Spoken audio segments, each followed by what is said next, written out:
It's never an easy thing when you're coming off, defending a title, because you got that big X on your back. So for us, with 3 of them, it's a big target. If Coach Marinan and his Xavier Falcons want to keep up their winning tradition, they'll have to do it with a new quarterback and running back. That means replacing over 4,000 yards of production from last year's squad. D'Angelo, I've never seen anyone in high school football as fast as D'Angelo. He changed games with one run. Yeah, he was a great kid, always helped me out, and always had something good to say to everyone, so. Boyle, going deep off the pump fake, got a man. Carbone's talking about his predecessor, Tim Boyle. The star quarterback threw for 2,488 yards and 24 touchdowns in an all-state season. He graduated from Middletown to Storrs. D'Angelo Berry, a Class II L All-State halfback, rushed for over 2,000 yards with 39 touchdowns. The common denominator, they're gone. But these days at Xavier High, as they move towards a possible 4th championship in a row, the Falcons aren't really too concerned about the past. They're comfortable with the horses that they have. Last year he had to play receiver for us, and he did an excellent job in that. And we bounced him around on defense for most of the year too. He played several different positions, which is not easy for a player to do.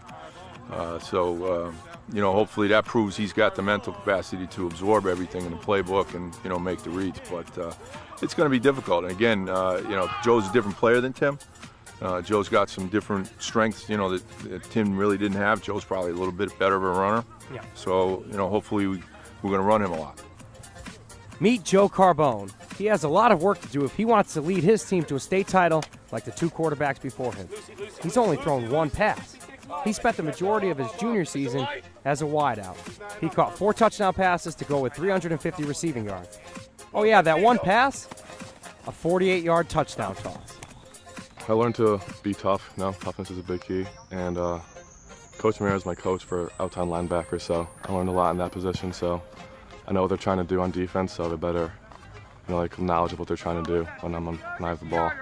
Andrew Meoli made his share of big plays last season as he averaged 7 yards per carry. He also ran to the end zone 6 times. Although he may not have Berry's speed, he'll make up for that with his pure power push. He's more of a slasher type kid. He's got very good vision. He sees what's out there, and you'll see some. If you look back on last year, you see some runs where he just makes kids look stupid. But that's because he sees them. Like any good running back, he's a couple of. He's not necessarily just looking at the player in front of him. He's looking at the other guys that are closing in.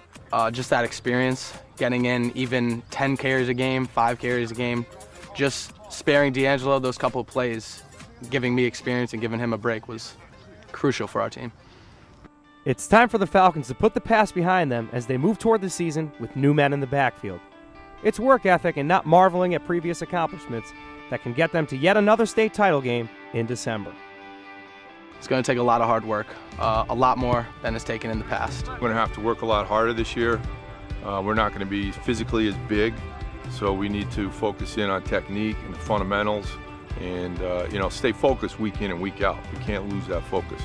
It's going to be a lot of technique, a lot of working hard, and we worked hard in the weight room in the off-season, so hopefully we're ready to go. In talking with the players, hard work seems to be a recurring theme. That shouldn't be too hard for them considering the fact that they've won 3 titles in a row. Hard work pays off, and it could lead towards a 4th straight championship.